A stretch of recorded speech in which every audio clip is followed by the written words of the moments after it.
Hello friends, ಇದು ನನ್ನ ಮೊದಲನೆಯ ವ್ಲಾಗ್ ಆಗಿರುತ್ತೆ. ನನ್ನ ವ್ಲಾಗ್ನ ಹೆಸರು ಜ್ಯೋತಿ ಕಿಚನ್ ವ್ಲಾಗ್ಸ್ ಅಂತ. ಇವತ್ತು ಸಿಂಪಲ್ ಆಗಿ ರುಚಿಯಾದ ಉಪ್ಪಿಟ್ಟು ಮಾಡೋದು ಹೇಗೆ ಅಂತ ನೋಡೋಣ ಬನ್ನಿ. ಮೊದಲಿಗೆ ನಾವು ರವೆನ ಹದವಾಗಿ ಹುರ್ಕೋಬೇಕು. ನಾವು ರವೆನ ಹುರ್ಕೊಳೋದ್ರಿಂದ ಏನಾಗುತ್ತೆ ಅಂದರೆ ಉಪ್ಪಿಟ್ಟು ಸಾಫ್ಟಾಗಿ ಬರುತ್ತೆ. ಅದು ಉದುದ್ರವಾಗಿರಬೇಕಂದ್ರೆ ಸ್ವಲ್ಪ ಎಣ್ಣೆ ಹಾಕ್ಬಿಟ್ಟು ಹುರ್ಕೋಬೇಕು. ಅದಾದ ನಂತರ ಒಗ್ಗರಣೆಗೆ ನಾವು ಸಾಸಿವೆ ಹಾಗೂ ಒಗ್ಗರಣೆ ಪದಾರ್ಥಗಳನ್ನು ಹಾಕೋಬೋದು. ಇಲ್ಲಿ ನೀವು ಉದ್ದಿನಬೇಳೆ ಕೂಡ ಹಾಕೋಬೋದು, ಆದರೆ ಅದು ಆಪ್ಷನಲ್.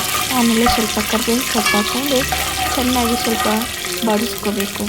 ಎಲ್ಲ ಬಾಡಿಸ್ಕೊಂಡಾದ ನಂತರ ನಾವು ಈರುಳ್ಳಿನ ಹಾಕಬೇಕು.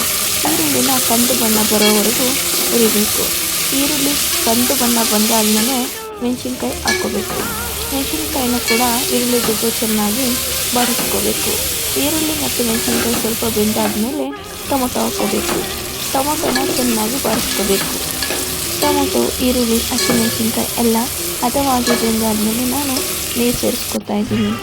ನೀರು ಸೇರಿಸಾದ್ಮೇಲೆ ಸ್ವಲ್ಪ ರುಚಿಗೆ ತಕ್ಕಷ್ಟು ಕಾಯಿ ಮತ್ತು ಉಪ್ಪನ್ನು ಹಾಕಬೇಕು. ಅದಾದಮೇಲೆ ನಾವು ಇದನ್ನು ಒಂದು ಕುದಿ ಬರೋವರೆಗೂ ಬಿಡೋಣ. ಕುದಿ ಬಂದಾದಮೇಲೆ ರವೆನ ಸೇರಿಸ್ಕೊಳ್ಳೋಣ. ರವೆನ ನಿಧಾನಕ್ಕೆ ತೆಳ್ಳಗೆ ಬಿಡಬೇಕು, ಇಲ್ಲಾಂದರೆ ಅದು ಎಲ್ಲ ಗಟ್ಟಿಯಾಗುತ್ತೆ. ಅದಾದಮೇಲೆ ಕೊತ್ತಂಬರಿ ಸೊಪ್ಪು ಸೇರಿಸ್ಕೊಂಡು 5 ಮಿನಿಟ್ಸ್ ಆದಮೇಲೆ ಓಪನ್ ಮಾಡಿದ್ರೆ ರುಚಿಯಾದ ಉಪ್ಪಿಟ್ಟು ರೆಡಿ ಆಗುತ್ತೆ.